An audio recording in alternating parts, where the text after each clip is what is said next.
გამარჯობათ ქართველებო, მოგესალმებით. ეხლა გუშინ ვინც ჩემ ვიდეო ლაივს ადევნა თვალი. იცით ალბათ რა თემატიკასთან დაკავშირებით ვსაუბრობ და რაში არის საქმე, ამიტომ დღესაც თავისთავად გავაგრძელებ, ეს ქვეყნისთვის სასიცოცხლოდ მნიშვნელოვანი.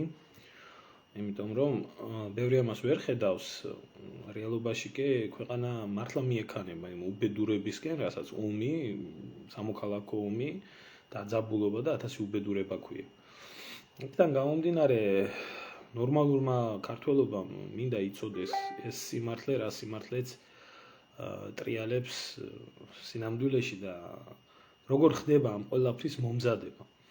ამ დავიწყებ და კიდე ერთხელ შევახსენებ მას, ვისაც აინტერესებს, ჩემი გვერდები დაბლოკილი არის და აქედან გამომდინარე გამოიწერეთ ჩემი YouTube გვერდი, YouTube არხი, შემოგვიერთით Telegram-ზე, რომ ვიყოთ რა საქმის კურსში ნორმალური ადამიანები, არანორმალურებისთვის მართლა არ ვსაუბრობ, აზრი არ აქვს მაგათთან საუბარს. და ეხლა დღეს მე მინდა გაჩვენოთ თქვენ თუ როგორ ხდება, რა არის ჰიბრიდული ომის და პროპაგანდის წყარო და შედეგი. მოახლოებული არის ეს ყველაფერი. დაახლოებით 8 დღეში საქართველოში დაიწყება დიდი არეულობის სცენარის მზადება. ეს არის გარდაუვალი პროცესი. აი, აგერ თქვენ და აგერ მე. ახლოვდება 20 ივნისი, გავრილოვის ღამის, ასე რომ ვთქვათ,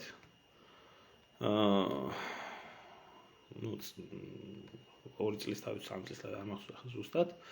აქედან გამომდინარე დაანონსეს ამა თქმა უკვე, რომ ისინი შეიკრიბებიან რუსთაველზე.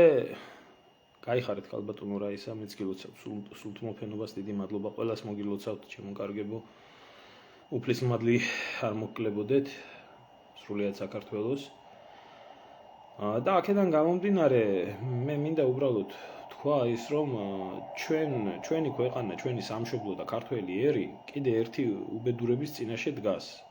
და ეს არის ხელის გულზე ეს ყველაფერი. ხელის გულზე არის ეს ყველაფერი.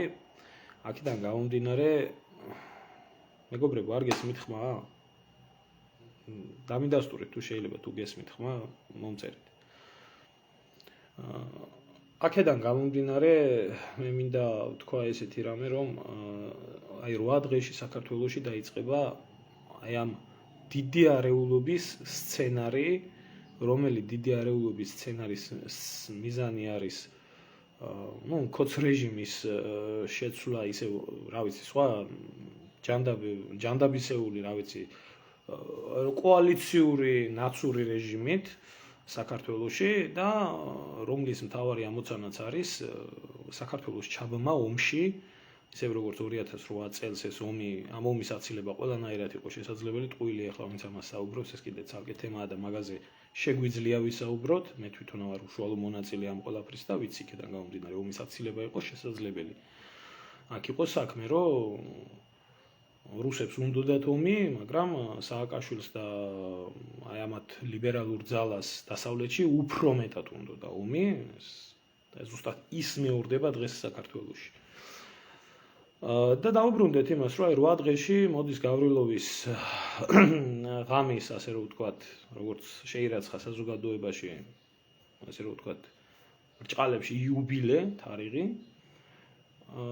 რასთან დაკავშირებითაც უკვე დაანონსეს, ეს დაანონსდა კოალიციურმა ნაცებმა, მე ასე ვუწოდებ ამ ადამიანებს, რომ ისინი შეიკრიბებიან რუსთაველზე და ევროპული არჩევანი, რომ მათი არჩევანი არის და ასე შემდეგ და ასე შემდეგ, დაიწყებენ ამ ყიყი ყაღანს, დაიწყებენ ასევე აღნიშნავს, როგორი პრორუსული და დამპალი რეჟიმი არის. რა დამპალი რეჟიმიცაა, კოცები ჩემზე უკეთესად არავინ არ იცის, მე არ ვყოფილი ვარ მაგათი მაქებარ მადიდებელი, მაგრამ საქმე იმაში არის, რომ ეს ქვეყანას ამ მომენტისთვის აწყობს, არის ერის ინტერესებში, ქვეყნის ინტერესებში, ყველაფერი თუ არ არის.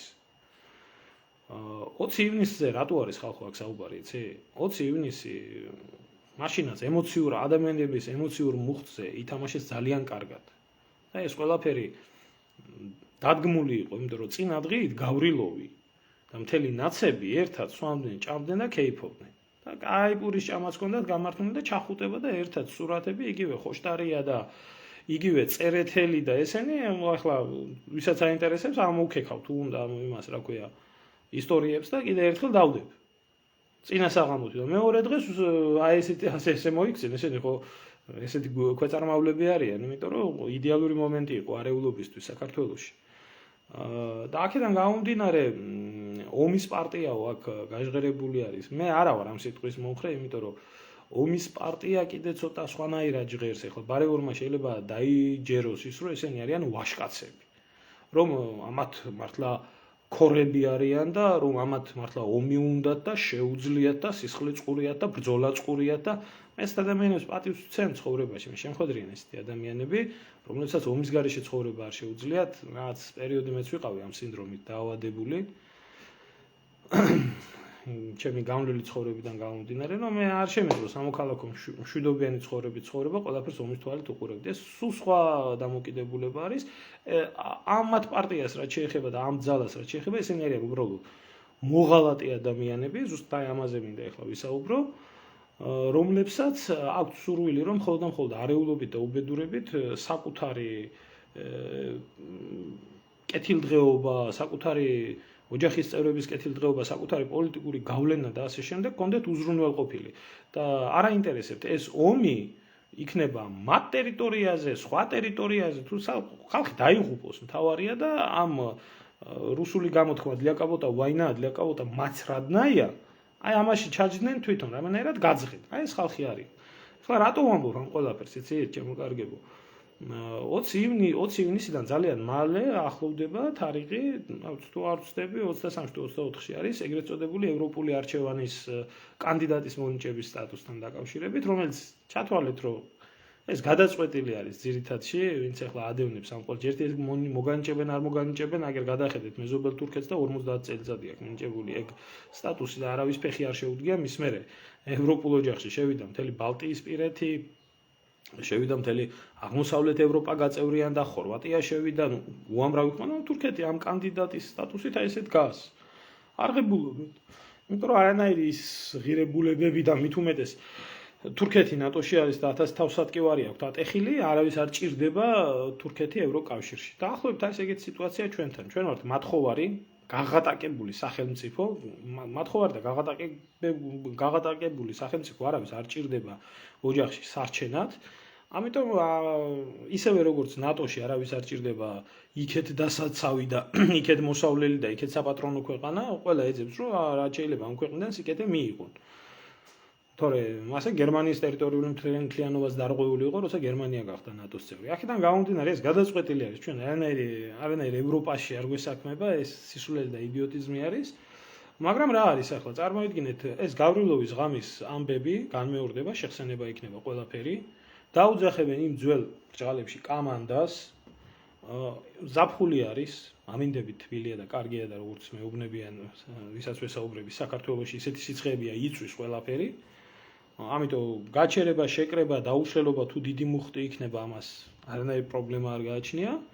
მე ეს გაწმილებული საზოგადოება, თურმე რომლებიც დღე-დაღამე მოლოდინში ვართ, ჩასაფრებული ვართ და აი დღე-დღეზე ფეხი უნდა შევდგათ ნატოში და არ მიგვიღებენ, გამოიწვევს არეულობის მუხტს, რომელი არეულობის მუხტითაც მოხდება ხელისუფლების ცვლა, მოვა კოლექტიური ნაცები, პრეზიდენტი არის ამ ყველაფრის, ესე რომ ვთქვათ, ლეგიტიმური ორგანოს წარმომადგენელი პრეზიდენტი, რომელიც არის ოპოზიციაში,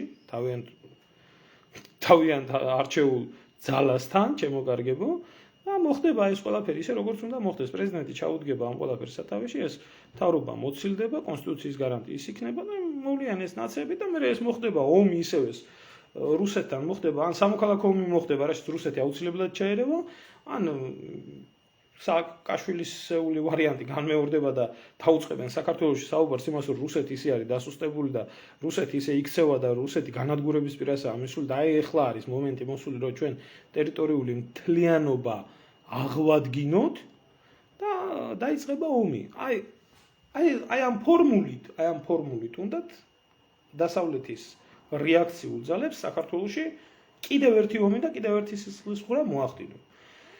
ეხლა მე გაჩვენებთ უბრალოდ თქვენ ადამიანებს, რომლებსაც ყავთ აუდიტორია, თავისი აუდიტორია, ეს იქნება კლასიკური ფორმატით ტელევიზიით იქნება, თუ ეს იქნება ონლაინით, გაზეთით, ბეჭდური მედიით და ასე შემდეგ. თავენ საკმაოდ დიდი აუდიტორია ყავთ, ვინმე მართლაც რომ არ ყავთ, იმიტომ რომ საქართველოში პრესა და მედია აი ამ ნაძირლების და სოროსელების ხელში არის.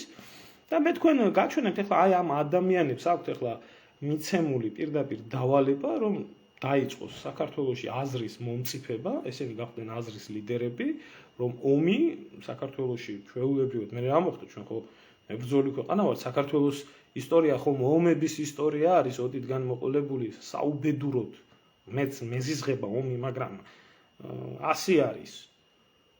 ჩვენი ისტორია ომების ისტორიაა და გასაკვირი ამაში არაფერი არ არის.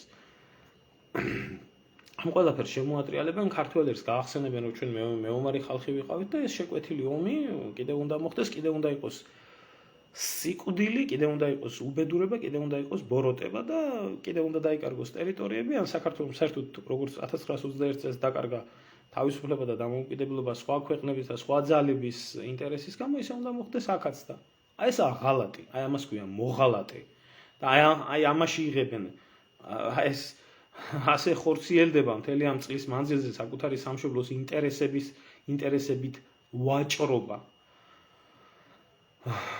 შემოკარგებო ეს ჩემ გვერდზე მიმდინარეობს აქტიურად ეს კიბერშეტევა და ზოგთან გაჭედავს, ზოგთან ასე რომ ვთქვათ, მითო გითხარით, ან ხმა დაიკარგება, ამიტომ YouTube-ზე იქნება ეს ვიდეო დადებული, ვისაც გაინტერესებთ და შემოგზანდით და ნახეთ. აი ახლა მე მინდა გაჩვენოთ თქვენ ერთი მომენტი და დავიწყებ ახლა აი ამ ადამიანების ჩვენებას. რომ ვინ არიან ესენი? აი შეხედეთ, დააკვირდით აი ამ პიჟონს. ეს ხო ყველას კარგად გეცნობათ. ეს არის ნაცმოძრაობის ერთ-ერთი უძველესი მამალი ნაციონალი, რო იტყვიან თავის დროზე თბილისის მერიც, მერე ევროპაშიც დიპლომატი იყო, მერე მინისტრიც იყო, მერეც ასე და შემდეგ. ალბათ ყველას თავიდან იმით დაამახსოვრდა, რომ კაცმა საათი აჩუქა და ამ საათის ჩუქების გამო დააჭერია კრთამი შემომთავაზაო. და ლაჩარი ქუჩაში ვერც დაიარება, გამოვიდა სკრიპი, გაუხეთქეს ერთი კაი გემრიელად ერთხელ 2013 წელი იყო მე მგონი მაშინ. აი ახლა შეხედეთ, დააკვირდით რა საუბრობს. შეკვეთა რომელიც აი აზრი უნდა მომწიფდეს ომთან დაკავშირებით. აი ეს პიჟონიც გეცნობათ, მაგაზეც გადავა. და აი ეს მეორე, კარგი გვარიშვილი, ამის გვარსაც არაფერს არ ვერჩი, სანაია. ეს არც ამის გვარს, ის მეორე ჭიაბერაშვილი. აი ახლა გაჩვენეთ მე თქვენ ესენი რა საუბრობენ და რა შეკვეთით, მე გადავხედოთ ამათ Facebook-ის სტატუსებს და ესე არის თუ არ არის, მე საერთოდ ფაქტებით მიყვარს საუბარი, მე შევხედოთ რა ამ ყველაფერს. აი, შეხედეთ ეს ორი მოღალატე ზის და რა საუბრობს. არ უნდათ რომ ევროკავშირში და სინამდვილეში როცა გაბრალებენ რომ აბა ომი გინდათ თუ საჭიროა უნდა უთხრა რომ ქვეყნის თავისუფლებისათვის თუ ომი საჭიროა დიახ ომი მინდა აბა ისე დამოუკიდებლობა არ არსებობს სუვერენიტეტი არ არსებობს სახელმწიფოს არსი არის სუვერენიტეტი და სუვერენიტეტის არსი არის რომ თუ შენ სუვერენიტეტი უნდა დაიცვა ეს შეიძლება იარაღითაც მოგვიყვება ხო ვითომ არაფერ განსხვავებულს არ ამბობს რომ საქართველოს სახელმწიფოს დამოუკიდებლობასთან ერთად იქნება შეიარაღებული ძალები რომლებმაც უნდა დაიცვას რომლის ერთადერთი ვალდებულებაც არის სახელმწიფოს ტერიტორიული მთლიანობა ეს რა თქმა უნდა ეგრე არის მაგრამ ამას ვინ ამბობს რომ თუ საჭიროა ომი მინდა აი ეს ნაბიჭვარი სრული ამ სიტყვის მნიშვნელობით რომელი ნაბიჭვარიც თავის დროზე აფხაზეთის ომის არც აფხაზეთის ომში მონაწილეობდა როდესაც ომი იყო არც 2008 წელზე ზედმეტია საუბარი მაგრამ კარგი გემრიელათაც სვამ დაჭამდა არც 2004-ის კონფლიქტში არც 98-ის კონფლიქტში არაფერში საერთოდ არ მონაწილეობდა მაგრამ ომი უნდა ხედავთ აი ახლა მეორე აი ამ ნაბიჭვარს აი ამ ნაძირალას აი დააკვირდეთ ახლა აი ამ ელემენტს ვახო სანაი რომელიც და დააკვირდით როგორ აქტიურად საუბრობს ეს ნაძირალა ომთან დაკავშირებით შეხედეთ მტერი ჩემს დასაყრდნობით შემოვიდა ომი მინდა თავისუფლებას ომი უნდა თუ ჩემი დამონება ომი მინდა თუ ომი უნდა გაიგე მაგრამ ეს ერთი სტატუსი კი არა ესე დააკვირდით აი ეს ყველაფერი დააკვირდით გოშია ომშია ომი გინდა წყურია ომი გინდა დააკვირდით ყველაფერს სულ აი ეს ყველაფერი თავის სოციალურ ქსელში მიზღვნილი არის ომის პროპაგანდაზე რო აი რა ვაშკაცები არიან ესენი რომ ამათ უნდათ ომი. ახლა ეს აუდიტორია ვთქვი, კიდე გაჩვენეთ მე თქვენ ერთ პერსონას, აი ახლა გაჩვენეთ ერთ პერსონას. ყოველთვის ცნობილი არის აი ეს პერსონაც დავით ისეც ასაუბარი. რომელიც რა ვიცი უკრაინაში იმყოფებოდა ცოტა ხნის წინ. ომი გინდათ? კი თუ არა, მე ვამბობ კი, იმიტომ რომ სამშობლოსთვის, შვილებისთვის, სიყვარულისთვის, ასე, ღირს ომი. თალბძანები ქალბატონო ელისო, ომი ნამდვილად სჭირდება ქვეყანას, როცა საომარი არის და არავინ არ უნდა დაიმალოს. და აბსოლუტურად ვეთანხმები იმ აზრს, რომ სახელმწიფოსთვის არის ომი. აი ახლა მინდა გაჩვენოთ ძალიან მძიმე კადრები. და განსაკუთრებით მანდილოსნებს, მსუბუქი ნერვების და გულის და ფსიქიკის ადამიანებს, რომელსაც შეიძლება ყველაფერმა ცუდი შთაბეჭდილება და ცუდად იმოქმედოს, ძალიან თხოვთ მოერიდეთ, ან უბრალოდ ეს კადრები არ ნახოთ და მოკლედ მერე გააგრძელოთ საუბარი. იმიტომ აუცილებელია ვაჩვენო. ესე იგი ომი გინდათ, ხო? მაშინ რა არის ომი? აქ ომი უნდათ სახელმწიფოსთვის დამოუკიდებლობისთვის.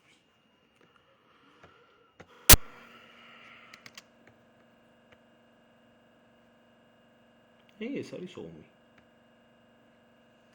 ეს არის ომი. ეს არის ომში დაღუპული ადამიანები. ეს არის უკრაინა. ასობით დაღუპული, ათასობით დაღუპული ახალგაზრდა. სისხლის გუბეები. ეს არის ომი. ეს არის ომი. და ეს არის ომის შედეგი. ეს არის. ხო, ეს არის. ეს არის. ხომ გინდათ ომი? ხომ გინდათ ომი? ეხლა კიდე გაჩვენებთ აი ამ თაობას, რომელსაც ხელში იარაღის აღება შეეძლო და აფხაზეთში იღუპებოდა ქართული გენოფონდი, რომელშიც ჭიაბერაშვილით დაწყებული არც ელისო კილაძე და არც სხვები და არც ვისაც ომი უნდათ, არასდროს არ მონაწილეობდნენ ხალხო. არც მათი ოჯახის წევრები არ მონაწილეობდნენ. ეს იყო კატეგორია, განსაკუთრებით უფროსთაობას უფრო ეცოდინება 90-იან წლებში, რომლებიც იძახოდნენ, რომ რა მოხდა ხალხო? ომი გვინდა, აბა არ გვინდა? 80,000 არიან აფხაზები ერთი სტადიონიან და გავწყვიტოთ. აბა რა, მაგრამ როდესაც ეკითხები, მერე წადი, შენი შვილი რატო არ მიდის, შენი ქმარი რატო არ მიდის, შენი ოჯახის წევრი რატო არ, შენ რატო არ მიდიხარ, ქალი თუ ხარ მეტად მაინც წადი. ვენა, ჩემ ქმარს არ შეუძლია, ჩემ შვილს არ შეუძლია. მე არ შემიძლია, მაგრამ უნდა გაწყვიტონ. სხვები უნდა გაწყვიტონ სხვისი ხელებით. ძალიან კარგი არის, რომ ეხლა გაჩვენებთ მე თქვენ, აი ესეთი ქვეწარმავლები, ჟურნალისტები, საერთოდ რა ბოროტებას ატრიალებენ ომის დროს. ეხლა გაჩვენებთ მე თქვენ აი ეს ვისაც გახსოვთ. აი ეს არის ომი. ეს არის სოხუმი. ალყა შემორტყმული. 22 სექტემბერია. ხედავთ ეს რა არის? ეს არის ბაბუშერას აეროპორტი. ეს არის ბაბუშერას აეროპორტი. რომელ ბაბუშერას აეროპორტშიც გადასარჩენად, სოხუმის დაცემის გადასარჩენად, ერთადერთი შანსი ალყა შემორტყმულ ქალაქში თბილისიდან გულანთებული ბიჭები ჩაჯდნენ და გაფრინდნენ. რომლებიც აი ამათმა, როგორც არის ეს ქვეწარმავალი, ვახოსანაია და როგორც არიან ეს ქვეწარმავლები, ეს ჟურნალისტები, ეს ბოზბანდა, დიდი ან პატარიანად, აშუქებდა ამ ყველაფერს, მტერს აჩვენებდა პირდაპირ, რომ აი როგორ მიფრინავდა ქართველები, იმაში რა ქვია, სოხუმის გადასარჩენად და მტერს მეტი არაფერი არ ჭირდებოდა. სოხუმში რო ერთი აეროპორტი იყო, ბაბუშერაში, სადაც უნდა დამჯდარიყო, მთავარი იყო პოზიცია დაეკავებია სადმე და საზენიტო კომპლექსით სამოქალაქო ბორტით ჩამოეკდო. ამათმა მიაწოდეს ოქროს ინფორმაცია, იდეალური ინფორმაცია და ჩამოაგდეს ბორტი. და შეეწირა ალყაშემორტყმულ ქალაქის გადასარჩენად ეს ბიჭები ერთი ტყვის გასვლაც ვერ მოასწრეს. ესეთი სანაების და ქვეწარმავლების, რომლებიც არასდროს არ წავლენ ომში, რომლებსაც არასდროს მიუღიათ მონაწილეობა, რომლის ოჯახის წევრებსაც არასდროს მიუღიათ მონაწილეობა, იმიტომ რომ არ არსებობს ადამიანმა ომი ნახოს და ვისაც ომი უნახია, იმაზე დიდი პაციფისტი არსებობდეს ვინმე საერთოდ. არ შეიძლება. ამათ უნდათ ომი, მაგრამ უნდათ სხვისი შვილებით, ამათ უნდათ სხვისი ხელებით, სხვისი ქმრებით, სხვა ადამიანებით. ახლა გადავიდეთ რა, მე მინდა გავახსენო კიდე ბევრს. კაცო 2008-ში ხო იყავით, თქვენი შვილებიც ხო იყვნენ შემდგარი ადამიანები. რატო არ იყავით? გაჩვენებთ ამ კადრებს რა, დაგავიწყდათ? დაგავიწყდათ ხალხო?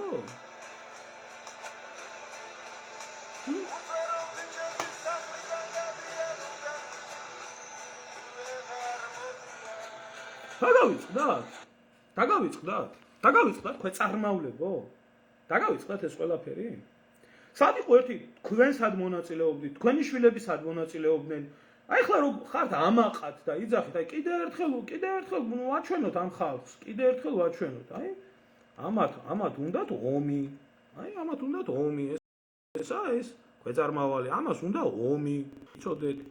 ამასაც უნდა ომი, ხო? ამ სირსაც, ამასაც უნდა ომი.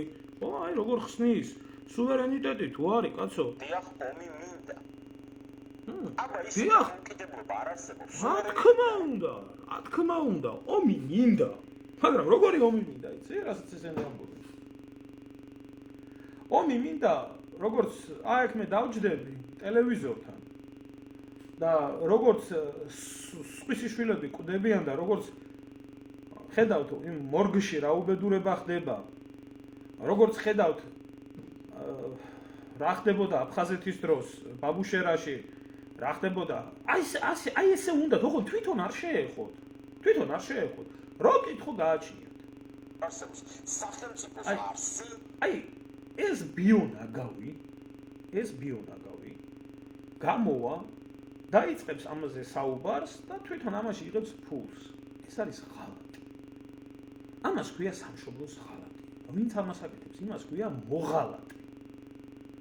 და ამ მოღალატეები, როგორც ერთ მხარეს ხელისუფლებაში, ესე მეორე მხარეს. გვამადლის იმის გამო თავს, რომ საქართველოში ომი არ ხდება და ომში არა ვართ ჩაბმულები. გვამადლის, იმიტომ რომ თქვენ კიდე ერთი რაც შეეხება, დღეს რომ გამოვიდეს, ხო? ვინმე და თქვას, როგორც ესეთი და როგორც ეს ნაგვები, მეც ნერვიულობ, იცით, ადამიანურად, იმიტომ ეს ყველაფერი ჩემ თვალწინ ხდებოდა. ბავშვობიდან მოყოლებული, ჩემი ბიძებით დაწყებული და მე ჩვენ თაობაშიც გაგრძელებული და რაში იყო, იცით, საქმე, როდესაც დაიწყებოდა ომი, ესენი ყველა გაქრებოდნენ და ვინ იომებდა? სოფლელი ბიჭები, უბრალო ბიჭები, რომთენთანაც მე მეგობრობდი, რომლებიც საქართველოს ეროვნული გმირები არიან დღეს, მაგრამ ცოცხლები აღარ არიან. მე გმირის ოჯახის წევრების მდგომარეობა მთელი ამ ხნის მანძილზე, ვის ახსოვდა საერთოდ ეს ხალხი 22 ლარზე რო ყავდათ და ასე შემდეგ. ელემენტარულად რო ავიღოთ ეს ყველაფერი. არც ერთი ეგრეთ წოდებული ეროვნული ადამიანები ესენი, ხო? რო კითხობ, ნებავთ, არავის არ მოვერიდები რა, ჩემო კარგებო, რა, ვინც იძახის, რომ თავდადებული პატრიოტია და ასე შემდეგ. არც ერთ ჯარში არ უმსახურებია, არც ერთ ომში არ მიუღია მონაწილეობა. უნდათ ქვეყნის ბედი. ჩაიგდონ ხელში და მართო. როგორ შენ თუ შენი ქვეყანა გიყვარს? რატო არ ახარ მაშინ, როდესაც შენ ქვეყანას უჭირს და შენ თუ თვლი რომ ეს სწორი. ეხლა როგორ უნდა გამოვიდეს ქართველი კაცი გამოვიდეს, რომელსაც ბოლო 30 წლის მანძილზე ყველაფერი წაართვეს. ამათმა, ამ ნაძირლებმა, ნაცკოცებმა, მოღალატეთა კავშირმა და იმიტომ რომ ამათ ეცხოვრათ კარგად. არ დაუტოვეს ქვეყანაში არაფერი. სამსახურზე, შემოსავალზე, ამაზე ზედმეტია საუბარი, ხო? ეროვნული სიმდიდრებით, ეროვნული საგანძურებით, რაც თითოეული ქართველის ქონება უნდა იყოს. ბორჯომი რუსებმა იყიდეს ის, ჩინელებმა იყიდეს ის, იმან გაყიდეს ის, ამან გაყიდა, ამან ასე. ვინც ზიომა დაიბრძოლა, იმას მიუგდეს 22 ლარი და წადით ახლა და მიხედეთ თავს. აი მირთამოედანზე ცემეს სული ამოხადეს ვეტერანებს. და ახლა უნდა აი რა ადამიანს და აი რისთვის ზიომოს? რომ კი, გასაგებია მოდის მტერი, ხო? თუჩი არა დგას მტერი ზედა ჩვენ მიწაზე, მაგრამ აი თქვა დაიწყო ომი, ხო? ვინ უნდა დაიცვა? ეს ეკონომიკური ოკუპანტები, იდეოლოგიური ოკუპანტები, რომლებიც გეუბნებიან, რომ ის რაც შენი წინაპრის სისხლით, ოფლით მოტანილი არის ეროვნული ქონება და სიმდიდრე ეს შენი არ არის და ვიღაცა ინვესტორის არის, ეკონომიკური თვალსაზრისით რო ქართული მიწა, რომლისთვისაც ჩაწვა მთელი ჩვენი წინაპრები, ხო? გეუბნებიან, რომ მოვიდა ვიღაცა არაბი ინვესტორი იყიდა შენი აღარ არის, ხო? გამოდის ვიღაცა, რა ქვია, ეს ეკონომიკური საკითხი რო ვთქვა და შენ ქვეყანაში ხარ დამონებული ხარ შენ ქვეყანაში. ხო, აი ელემენტარული. არაფერი ქართველი კაცის და ქართველი ერის არ არის. დაწყებული შევარდნაძიდან ეს ეგრეთ წოდებული პრიხვატიზაციის პროცესი გააგრძელა მერე სააკაშვილმა გემრიელად ბოლოს ამათმა დააგვირგვინეს ნამუხვან ჰესიც, აგერ ბოლო კიდე გამოაშკარავება იყო. ამ ყველაფრის როგორ 121 ლარად გაყიდეს მთელი ხეობა, ეს შენი არ არის, მაგრამ შენ უნდა ადგე. და ამათ გამო უნდა იობო. ახლა მეორე მხარე ავიღოთ იდეოლოგია, რომელი იდეოლოგიაზე თურმე ჩვენ უნდა ვიდგეთ. აი ჩვენ უნდა ვიდგეთ თურმე იდეოლოგიაზე, სადაც გეი პარადები უნდა იმართებოდეს, სადაც ესე იგი დემოკრატიულ ღირებულებებზე და თუ რამე ქართული არის და თუ რამე ტრადიციული არის და თუ რამე ეროვნული არის, ყველაფერი ბნელია, ყველაფერი არასწორია. თურმე ეს ყველაფერი ჩამორჩენილობა და ამ ხალხმა ამათმა უნდა იგულაო. ამათმა დრო უნდა ატარო. და ჩვენაირები, აი ესეთი უბრალო სოფლელი ბიჭები, უბრალო გლეხის შვილები, უნდა წავიდნენ და ჩაწყდნენ. აი ამათვის, აი ამ იდეოლოგიისთვის, აი ამ ეკონომიკისთვის, რომელიც მიტაცებულია თავიდან და მონათა ერი გადაქცეული ქვეყანაში, და ჩვენ უნდა ვიამოთ რამენაირად TBC ბანკის ქონება იყოს კარგად, რამენაირად ივანიშვილის ქონება იყოს კარგად, რამენაირად სააკაშვილის ქონება იყოს კარგად, რამენაირად ესენი იყვნენ კარგად ეს ბოზბანდა ჟურნალისტები, რომლებიც სოროსიდან პირდაპირ ფინანსდებიან. აი ეს უნდათ ხალხო ამათ. აი ეს უნდათ. და როდესაც ჩვენ საუბრობთ, რომ ვაიმე მადლობა ღმერთს, რომ ომი არ არის ქვეყანაში. ეს ასე არ არის, ჩემო კარგები. ჩვენ ქართველი ერი 2012 წელს, როდესაც ვითხოვდით და მე ბავშვური მახსოვრობით მახსოვს გახარებული 9 აპრილის სახეები და ხალხი და ის მუხტი, რომელიც მოდიოდა დაახლოებით, აი ზუსტად ეს პერიოდი იდგა 2012 წელს ესენი წაშავდნენ და წაეთხრნენ და გვეგონა რომ თურმე წაშავდნენ. აი ეს მოღალატეები, ეს კოცები მოვიდნენ, მოაჯდნენ ყველაფერს და კოჰაბიტაცია გამოაცხადეს და ერს უღალატეს. ისინი თუ ეგრეთ წოდებული ომის პარტიას ეძახიან, ხო იმათ, თქვენ ვინა ხართ? თქვენ ხართ მოღალატეების პარტია. ქართული ოცნება არის კლასიკური მოღალატეების პარტია. ღალატის მსგავსი ანალოგი დედამიწის ზურგზე, რაც ქართულმა ოცნებამ გაუკეთა ქართველ ერს, მოუკლა სამართლიანობა. აბა ყოფილიყო, გატარებულიყო ერთი სამართლიანი რეფორმები და დასჯილიყო ყველა ეს ნაძირალო, რომელიც ახლა მე თქვენ გაჩვენეთ. დასჯილიყო ყველა. გამოძიებულიყო 2008 წლის ომის ღალატის ანატომია, გამოძიებულიყო აფხაზეთის ომის ღალატის ანატომია. პასუხისგებლაში მიცემულიყვნენ ის პირები, ვინც არათუ ომის დროს არაფერი აკეთა, მაღალი თანამდებობის პირები, რომელთა ოჯახის წევრებმა სამშობლო დატოვეს. მომხდარიყო ეს. აბა თუ იქნებოდა ამ შემთხვევაში. აბა თუ იქნებოდით ჩვენ დღეს აი ამ უბედურების წინაშე, რომელიც აი აგერ 20-ში დაიწყება, თუ ექნება ძალაუფლება იმის და თუ ექნება რაოდენობა ხალხის, ისინი გადაატრიალებენ ქვეყანას, ჩაიგდებენ ქვეყნის მართვას სათავეში და აუცილებლად დაიწყებენ ახალ კონფლიქტს. და ისევე პატრიოტიზმის სახელით და საერთოდ ეგრე ხდება რა. პატრიოტიზმის სახელით მოწოდებით მიდიან პატრიოტები ეხოცებიან, ასე იყო საქართველოში, ასე ხდება უკრაინაში, აჩვენეს ახლა არისტოვიჩი კარგად წამოწოლილი იმაზე, რა ქვია, ბასეინზე სადღაც გულაობს დრომით, იქ ხალხი 1000-ობით იღუპება. და გუშინ გამოაცხადეს ესე რა ქვია 10,000 უკრაინელი სამხედრო არისო დაღუპულიო რაც ომი დაიწყო. ეს რას ნიშნავს იცით ხალხო? დღეში ერთი მინდა ვთქვა. დაღუპული ბევრად მეტი. მე ვიცი, მაგ ურთიერთობა იქ მართლა იმ ადამიანებთან, რომლებიც მართლა იბრძვიან. და კარგად ვიცი იქ რა ხდება.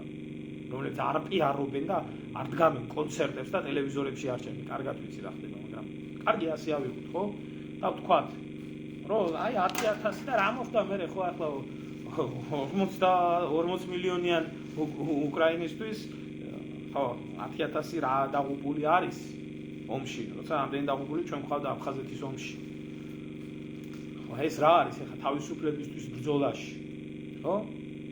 ეს ნიშნავს მინიმუმ დღეში 200 გარდაცვლილ ადამიანს, 200 გაუბედურებულ ადამიანს. აი სულ ყველა აი მცირე მასშტაბებით რო თქო, სულიად მცირე მასშტაბებით რო ეს ყველა.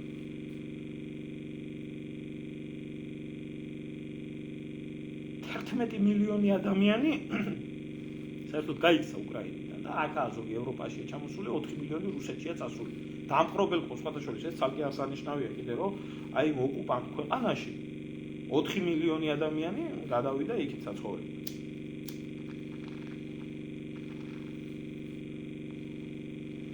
ანუ რა მოხდა? უკრაინა იქცა პოლიგონად, სადაც თავიანთი მოსახლეობა მასიურად ტოვებს საკუთარ სამშობლოს და გარბიან სხვაგან თავის გადასარჩენად. არის არნახული მე გეუბნებით მარიუპოლის დაცვაში მარტო 8,000-მდე სამხედრო იქ იყო კაცო. ტყვე გამოვიდა იქიდან მარტო რასაც ამბობ 8,000 მეტი იყო არმიო კორპუსის დონე იდგა დაახლოებით რა. და იქიდან 2,300 არის ახლა ტყვე სხვათა შორის მინდა გითხრათ რომ აი დაქირავებულებების დამგეზე რაზეც არის საუბარი გავეშებული ომი ისე არიან გამწარებულები რუსები ისე არიან გამწარებულები ბრიტანეთის მოქალაქეები რომლებიც დაქირავებულ მებრძოლებად ბრძოლობდნენ შეიპყრეს ეს ხალხი და დახვრეტა გამოუტანეს ოფიციალურად. გუშინ წინ იყო ზუსტად ეს ამბავი. გამოუტანეს დახვრეტა. იმის გამო რომ ისინი დაქირავებულად ღებულობდნენ მონაწილეობას. გაასამართლეს და დახვრეტენ, იმიტომ რომ 27,000 დაქირავებული მებრძოლი იყო ჩამოსული ჯერ კიდე როდის, რომ მიეღოთ მონაწილეობა რუსეთის წინააღმდეგ ბრძოლაში და უამრავი კადრები არის კიდე რომ სწორედ ისინი არ არიან ის ხალხი, რომ ასე ჰაერზე მოკრებილი ხალხი კი ზოგი არის ისეთი, ზოგი არის ასეთი, მაგრამ ის შენაერთები არის, ჯგუფები არის ჩამოსული, ამერიკული საზღვაო ქვეითების ჯგუფი არის ჩასული, რომლებისთვისაც ომი ეს ჩვეულებრივი ამბავი არის, მიჩვეული არიან ომის პირობებში ცხოვრებას და არის ჩვეულებრივად ვიდეოებს იღებენ, ამას ჭირდებათ იმისთვის, რა ქვია, ზოგი აზარტული არის და ამისთვის ჭირდება საკუთარი ბიოგრაფიისთვის ჭირდება, როგორ უსაფრთხებიან რუსულ კოლონას და ანადგურებენ. ეს არის. უამრავი ტყვეც ყავთ ესეთი. რა თქმა უნდა, დახვრეტენ, თავს ეხლაც არავინ გადაუსვებს. და ეხლა წარმოვიდგინოთ ჩვენი 3 მილიონიანი ქვეყანა რო იყოს ამ ომში ჩაბმული, მით უმეტეს აი დაიწყეს უკვე ევროპაში ლაპარაკი იმაზე, რომ იცით რა, ის ომი არ არის, რა ომსაც ჩვენ მივეჩვიეთ ნატოს მიერ და დასავლეთის მიერ ბრძოლებს. ანუ რა, რამდენიმე თვიანი, რამდენიმე დღიანი შენაერთების შეკრება, დანგრევა, დაქცევა აქეთ-იქეთ და მორჩა და დამთავრდა. აი ეს როგორც იუგოსლავია იქნა განადგურებული, თუნდაც იგივე ერაყი იქნა განადგურებული. ეს ესეთი ომი რომ არ არის, თვითონაც აღიარეს უკვე და კარგად ხვდებიან. თვითონ მებრძოლები აღიარებენ. მათ მიიღეს მონაწილეობა ერაყში, ავღანეთში იქ ასეთი არ ყოფილა, იმიტომ რომ ეს არის ომის წარმოების კლასიკური სახე. ჰაერში, ზღვაზე, მიწაზე, ყველანაირი ფორმით მიდის. და ეს არ არის ომი, სადაც ევროპის იმაზე, რა ქვია, თეატრებზე მომხდარა. სადაც მშვიდობიანი მოსახლეობას არავინ არ ეხება და მიუხედავად იმისა, რომ მეორე მსოფლიო ომი ყველაზე მეტი საშინელი და სისხლისმღვრელი ომი აღმოსავლეთის ფრონტზე რაც იყო და რაც საბჭოთა კავშირის მიმართებაში ხდებოდა, ეს არც კი სიზმარშიც კი ვერ წარმოედგინათ დასავლეთის მიმართულებაზე ვინც ომობდა იმათ. რომ ასეთი საშინელი თუ იყო იგივე სტალინგრადის და ლენინგრადის ბლოკადა და იგივე ოპერაცია ბაგრატიონი, რომელიც ითვალისწინებდა ბელორუსიის გაწმენდას და გასუფთავებას ფაშისტებიდან. და რაც იქ სისხლის ღრა ხდებოდა და იქ რაც უბედურება ხდებოდა. აი ესეთი ომი არის ეს. იმიტომ რომ სლავებმა და აღმოსავლეთ ევროპაში ასეთი ომი იციან. რუსებმა ესეთი ომი იციან, რაც მთელ მსოფლიოს ზარავს. აი ამაში არის საქმე. და და ჩაებდნენ ამ ყველაფერში. ახლა იძულებული ვერ გამოდიან ასე მარტივად და თვითონ რო ჩაებდნენ ეს ერთი ახლა უნდა ცხვებით ჩაბმან. და აბა ჩავებათ ჩვენ და გადავხედოთ ახლა იმას, რომ ჩვენი ქვეყანა, რომელიც ჩვენი ერი, გენეტიკა, რომელიც ბოლო 30 წლის მანძილზე გადაშენების ზღვარს ავართ ქართველები დამდგარი და 5,300,000-დან ჩამოვედით 3 მილიონზე მოსახლეობა საქართველოში. წარმოგიდგენია თქვენ რომ აი ესეთი ომის თეატრი რო იყოს საქართველოში, რაც უკრაინაში ხდება, საქართველოში ერთი ქართველი არ დარჩება. 11 მილიონზე მეტი უკრაინიდან გაქცეულია. რამდენი გაიქცევა კიდე არავინ არ იცის. იმიტომ რომ აი ეს არის ომი. და აი ასეთი ომი, როგორც გაჩვენეთ. და ვისაც არ გინახეთ, გადაახვიდეთ და ნახეთ. აი ამაში არის უბედურება. უბედურება უფრო იმაში არის კიდე რომ აი ეს მოღალატეები, ამათი დაბრუნება, ამათი მოსვლა და ამათი ხელისუფლების ხელში ჩაგდება და აი ამ გეგმის რეალიზება ჩვეულებრივად რეალური ხდება.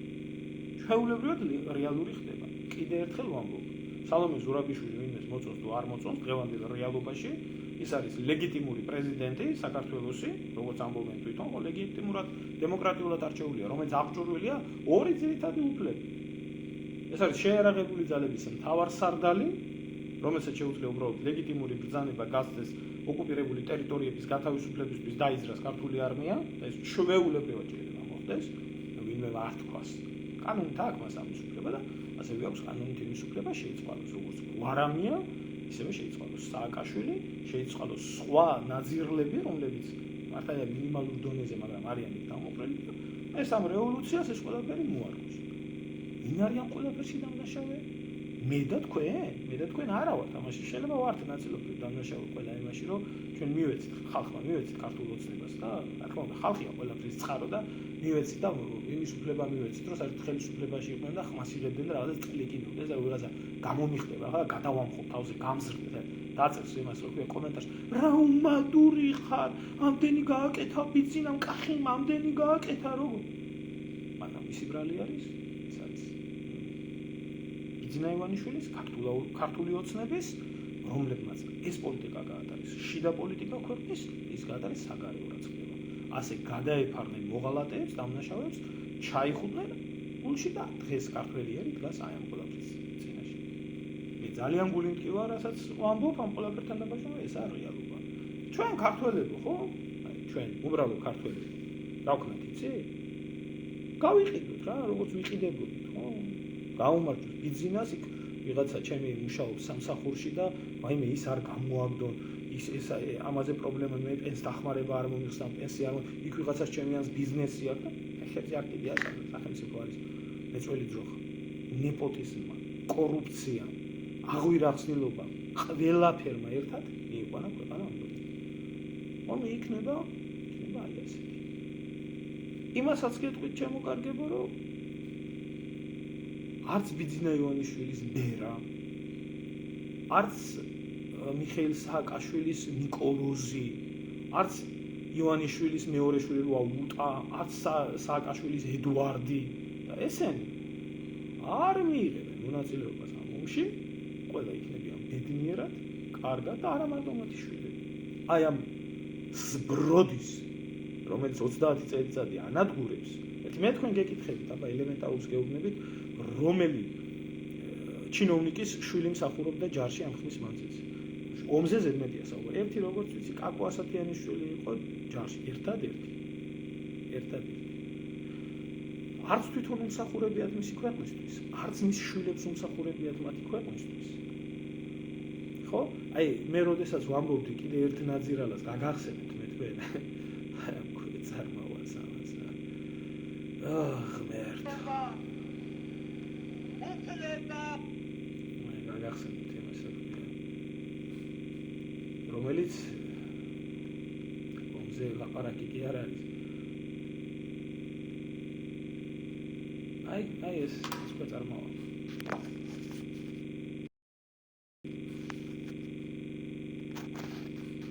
დავით აღმაშენებელს შვილი და ყველა იდიოტია. და ყველა უსინდისა და უკანონო. და ეს ქვეწარმავალი, რომელსაც არასდროს ომში არ მიუღია მონაწილეობა ამას და მის ძმას, რომელიც ამბობდა, რომ ერეკლემო ასე თქვაო, რომ ხო ახლა ერეკლემას მაგეთქვა აპა ომი გინდათო თქვენო და რუსეთსო შეუერთდა უკვე ერეკლეს საბრძოლო სულს რომ დაიწუნებს ბერძენიშვილი ხალხო აი ჩვენ ხო ეს ხალხი ვართ ჩვენ ხო ეს საზოგადოება ვართ და დღეს აი სხვათა შორის აქცია იმართება მინდა ჩემი სრული მხარდაჭერა გამოვხატო იმ ადამიანის მიმართ ხომასურიძის მიმართ რომელიც დახვდა და პასუხი გასცა ამ ნაძირალას